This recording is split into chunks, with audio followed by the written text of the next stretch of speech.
Hello students, तो आपका स्वागत है हमारे YouTube channel focus on study with YJ में। तो आज हमारा अम्ल और क्षार का 5वां वीडियो है, यानी कि एसिड बेस पार्ट 5 है। और आज का जो वीडियो रहने वाला है वो कम्प्लीटली लवण टॉपिक पे रहने वाला है, यानी कि लवण जो है वो क्या होते हैं और लवण से संबंधित क्या क्या रसायन हैं उसके बारे में हम चर्चा करेंगे। तो उससे पहले यदि हमारे चैनल को आपने सब्सक्राइब नहीं किया है तो प्लीज़ हमारे चैनल को सब्सक्राइब कर दीजिए और वीडियोस अपने मित्रों के साथ शेयर कर दीजिए, जिससे कि आने वाले वीडियो की नोटिफिकेशन आप सबको जल्द से जल्द मिल सके। तो प्लीज़ सब्सक्राइब अवर चैनल। तो चलिए शुरू करते हैं आज का वीडियो और देखते हैं लवण जो है वो क्या होते हैं और लवण से संबंधित क्या क्या रसायन होते हैं। सबसे पहले बात आती है लवण की। तो जैसा कि हमने आपको बताया था कि अम्ल एवं क्षार जब आपस में अभिक्रिया करते हैं तो क्या बनता है, लवण एवं जल बनता है। यानी कि अम्ल एवं क्षारक की परस्पर अभिक्रिया से लवण एवं जल का निर्माण होता है। इसी में हम आगे चलते हैं कि लवण का जो पीएच मान है वो क्या क्या होता है। तो जब प्रबल अम्ल एवं प्रबल क्षार मिलाया जाता है तो लवण का पीएच मान क्या होता है, प्रबल अम्ल एवं दुर्बल क्षार मिलाया जाता है तो क्या होता है, और जब दुर्बल अम्ल एवं प्रबल क्षारक मिलाया जाता है तब जो है लवण के पीएच का मान क्या होता है। सबसे पहले हम देख लेते हैं कि जब प्रबल अम्ल एवं प्रबल क्षारक के आपस में अभिक्रिया कराई जाती है तो उसके लवण के पीएच का मान 7 होता है और ये क्या है, उदासीन होती है। इसी प्रकार से हम आगे देखते हैं कि जब प्रबल अम्ल एवं दुर्बल क्षारक के लवण का पीएच मान जो है वो क्या होता है, 7 से कम होता है और ये अम्लीय होते हैं।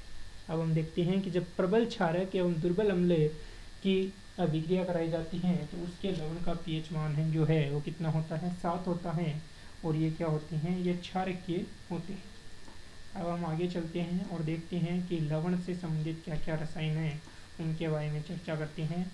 सबसे पहले आता है कि साधारण नमक से रसायन, यानी साधारण नमक जो होता है यानी कि सोडियम क्लोराइड NaCl जो कि हमारे घर में उपयोग में लिया जाता है, उनसे क्या क्या रसायन बनाए जा सकते हैं या वो किस किस रसायन बनाने में काम आता है उसके बारे में हम देखते हैं। तो सबसे पहले बात आती है कि साधारण नमक रसायनों का कच्चा पदार्थ है।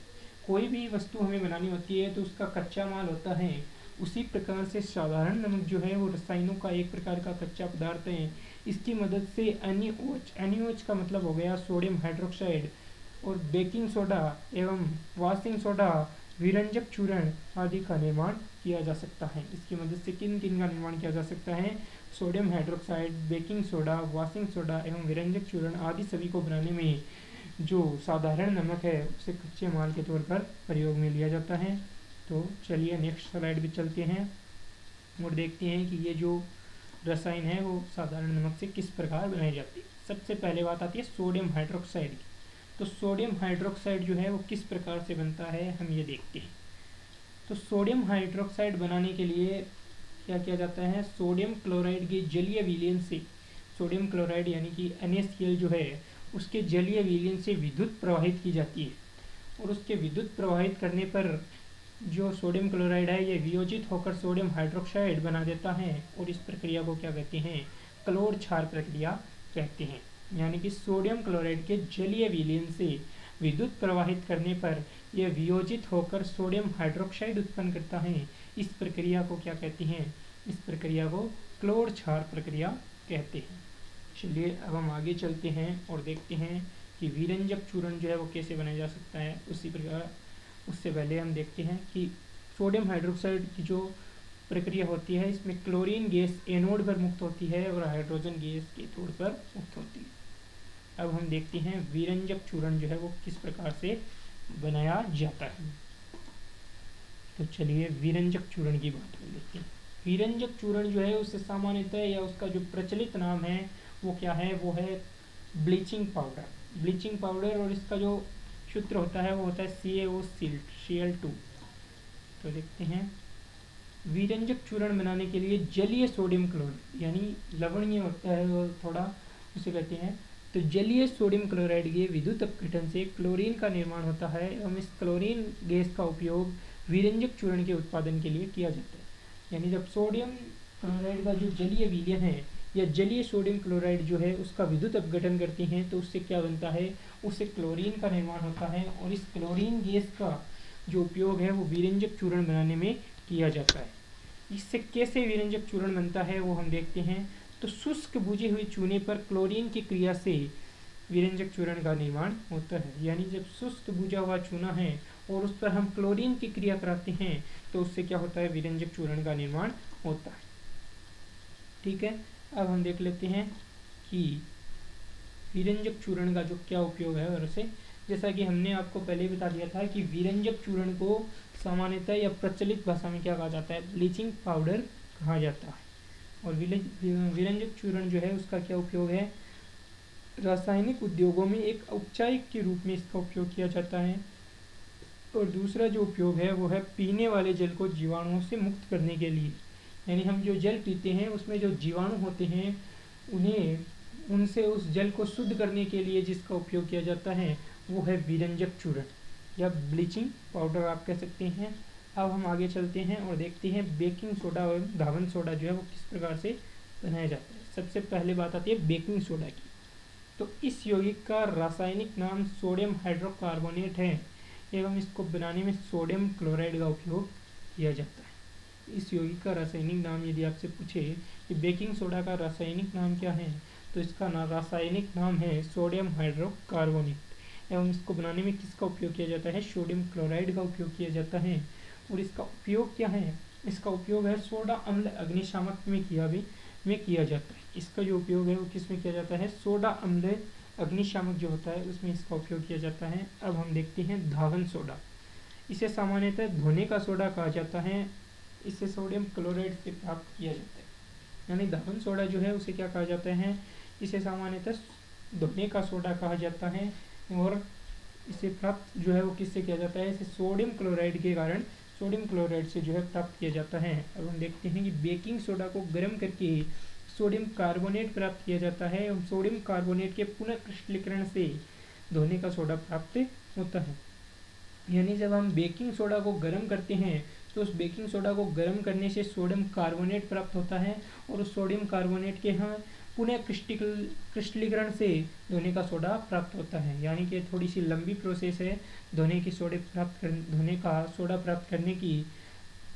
तो जो है वो किस प्रकार होता है कि बेकिंग सोडा को सबसे पहले गर्म किया जाता है, उसके बाद में उससे सोडियम कार्बोनेट प्राप्त होता है और जब सोडियम कार्बोनेट को हम पुनः क्रिस्टलीकरण करते हैं तो उससे धोने का सोडा प्राप्त होता है। ये भी क्या है, ये भी एक क्षारकीय लवण है और इसका जो उपयोग है वो क्या है वो हम आपको बता देते हैं कि इसका उपयोग बोरेक्स जैसे सोडियम यौगिक के उत्पादन में होता है। यानी बोरेक्स जैसा जो सोडियम का यौगिक है उसे बनाने में इसका उपयोग किया जाता है। और दूसरा उपयोग जो है वो जल की स्थायी कठोरता को हटाने के लिए इसका उपयोग होता है। तो चलिए आगे चलते हैं और देखते हैं कुछ अन्य महत्वपूर्ण परिभाषाएं जो कि अम्ल क्षार पार्ट में से बहुत ही इम्पोर्टेंट है, उनके बारे में चर्चा कर लेते हैं। सबसे पहले आता है क्रिस्टलन जल। तो लवण के एक सूत्र इकाई में जल के निश्चित अणुओं की संख्या को क्रिस्टलन का जल कहते हैं। यदि आपसे पूछ लिया जाए कि क्रिस्टलन का जल किसे कहते हैं तो लवण के एक सूत्र इकाई में जल के निश्चित अणुओं की संख्या को क्रिस्टलन का जल कहते हैं। जो जिप्सम होता है तो जिप्सम में क्रिस्टलन जल के कितने अणु होते हैं, 2 अणु होते हैं। ठीक है, अब हम देखते हैं और महत्वपूर्ण परिभाषाओं में क्या आता है। तो उसके बाद आता है plaster of Paris. Plaster of Paris क्या होता है कि जब जिप्सम को हम 373 केल्विन ताप पर गर्म करते हैं तो यह जल के अणुओं का त्याग कर देता है और कैल्शियम सल्फेट अर्धहाइड्रेट बनाता है, जिसे क्या कहते हैं, प्लास्टर ऑफ पेरिस कहते हैं। जब जिप्सम को 373 केल्विन पर गर्म करते हैं तब यह जल के अणुओं का त्याग कर कैल्शियम सल्फेट हाइड्रेट बनाता है, कैल्शियम सल्फेट अर्धहाइड्रेट बनाता है। इसे प्लास्टर ऑफ पेरिस कहते हैं। इसका उपयोग किस में किया जाता है, इसका उपयोग टूटी हुई हड्डियों को सही जगह पर स्थिर रखने के लिए किया जाता है। तो चलिए अब हम देखते हैं कि कुछ अन्य और महत्वपूर्ण बिंदु या परिभाषाएं। तो इसमें आगे आता है कि जल में घुलनशील क्षारक को क्षार कहते हैं। यदि आपसे पूछ लिया जाए कि क्षार किसे कहते हैं तो जल में घुलनशील क्षारक जो है उसे क्या कहते हैं, क्षार कहते हैं। जल में अम्ल या क्षारक मिलाने पर आयन की सांद्रता प्रति इकाई आयतन में कमी आती है, इस प्रक्रिया को तनुकरण कहते हैं। तनुकरण किसे कहते हैं कि जब जल में अम्ल या क्षारक मिलाते हैं तो उसमें आयन की सांद्रता जो है उसमें प्रति इकाई आयतन में कमी आती है, और इस प्रक्रिया को क्या कहते हैं, इस प्रक्रिया को तनुकरण कहते हैं। तो आज के वीडियो में इतना ही, और आज जो है हमारा अम्ल और क्षारक का जो चैप्टर है वो कंप्लीट होता है। और अब हम अगले वीडियो में देखेंगे आपके क्लास 10th का नेक्स्ट चैप्टर। तो प्लीज़ आप वीडियो को लाइक कर दीजिए और शेयर कर दीजिए तथा चैनल को सब्सक्राइब कर दीजिए। धन्यवाद। आज के वीडियो में इतना ही। नेक्स्ट वीडियो में फिर से आपसे मिलेंगे एक नए टॉपिक के साथ, एक नए चैप्टर के साथ। Thanks for watching this video. Please like and share this video and subscribe our YouTube channel Focus on Study with Vaizemi. Thanks.